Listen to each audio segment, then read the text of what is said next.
अस्सलाम वालेकुम। आज की सबसे बड़ी खबर ये है कि हामिद मीर जिसने आईएसआई के ऊपर और पाक आर्मी के ऊपर इल्जामात लगाए थे, अब हामिद मीर आईएसआई और पाक आर्मी के कदमों में पड़ा हुआ नजर आ रहा है और माफिया मांग रहा है। किस तरह माफिया मांग रहा है, उसने कौन सा ट्वीट किया, मैं आपको वो ट्वीट भी दिखाऊंगा, मगर उससे पहले क्योंकि आप पाकिस्तान की आवाम हैं और आप ही सबसे बड़े फैसला करने वाले हैं, तो आपने कमेंट बॉक्स में जरूर बताना है कि क्या हामिद मीर को माफी मिल जानी चाहिए या नहीं मिलनी चाहिए। वो जो माफिया मांग रहे, क्या उसको इसके जुर्म के बदले में उसको माफ कर देना चाहिए या नहीं करना चाहिए। कमेंट बॉक्स में ये जरूर बताइएगा। और अब आपकी स्क्रीन के ऊपर हामिद मीर का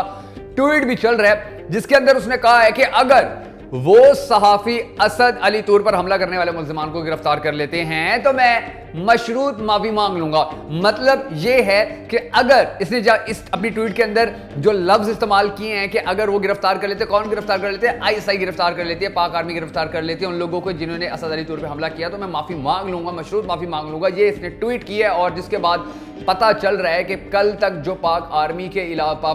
के ऊपर और आईएसआई के ऊपर जबान दराजी किया करता था, अब वो किस तरह उसको अपनी औकात भी याद आ गई है, उसको अपने मकाम, अपने एहतराम का भी पता चल गया। क्योंकि सहाफी बरादरी हो या पाकिस्तानी अवाम हो या आम शहरी हो, वो सब हामिद मीर के खिलाफ खड़े हो गए थे, क्योंकि इसने आईएसआई के खिलाफ बातें ही ऐसी की थी कि जो कोई मुहिब्बे वतन पाकिस्तानी बर्दाश्त नहीं कर सकते। और इसको जवाब देने के लिए हम सबको लाजमी नारा लगाने के पाकिस्तान जिंदाबाद, आईएसआई पाइंदाबाद। अब मैं आपको एक और मजे की चीज बताता हूं नाज़रीन, कि जब हामिद मीर के ऊपर पाबंदी लगी तो एक जो ट्विटर ट्रेंड है वो बड़ा चला और उसके अंदर लिखा हुआ था कि बलोचिस्तान हामिद मीर के साथ है। 4000 से ज्यादा इस तरह की ट्वीट्स करके ट्रेंड बनाया गया और बहुत सारे ऐसे जो मुल्क दुश्मन अनासिर थे उन्होंने इस ट्रेंड को सेट करने में अपना किरदार अदा किया और उनकी कोशिश यही थी कि किसी ना किसी तरह ट्विटर पे इसको हीरो बना दिया जाए और इसको हीरो बनाने के बाद आईएसआई के खिलाफ ट्विटर के ऊपर मजीद जहर उगला जाए, लोगों की जहन साजी की जाए, लोगों को आईएसआई के खिलाफ किया जाए या ऐसी बातें की जाएंगे जिसके बाद लोग जो हैं वो आईएसआई के बारे में नेगेटिव सोचना शुरू कर दे।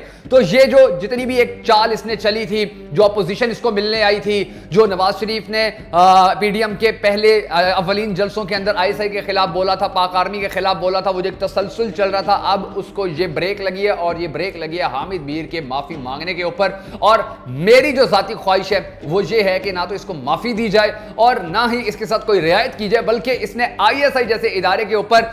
बढ़ चढ़ के बात की है और उनके घरों के हवाले से बात की है। तो ये तो कभी भी किसी के भी घर के ऊपर बात की जाए तो वो माफी नहीं मिलती होती। तो मेरी ख्वाहिश ये है कि हमारी अदालतें फौरन हरकत में आए और इसके खिलाफ जो मुकदमात कहीं दर्ज हो रहे हैं तो उनके ऊपर कार्रवाई की जाए और इसको सजा दी जाए, वो सजा जिसका ये हकदार है, वो सजा जो इसकी बनती है, ताकि जो दूसरे साहब, फॉर एग्जाम्पल मैं आपको मिसाल देता हूं कि अगर इसको माफी दे दी जाए, अगर इसको कुछ ना कहा जाए, कल कोई और दगड़ धूस उठ के खड़ा हो गया आईएसआई के ऊपर बोलना शुरू कर देगा, पाक आर्मी के खिलाफ जबान दराजी करना शुरू कर देगा, इसी तरह ये सिलसिला फिर चलता रहेगा, वो भी माफिया मांगते रहेंगे और माफिया मिलती रहेंगी। तो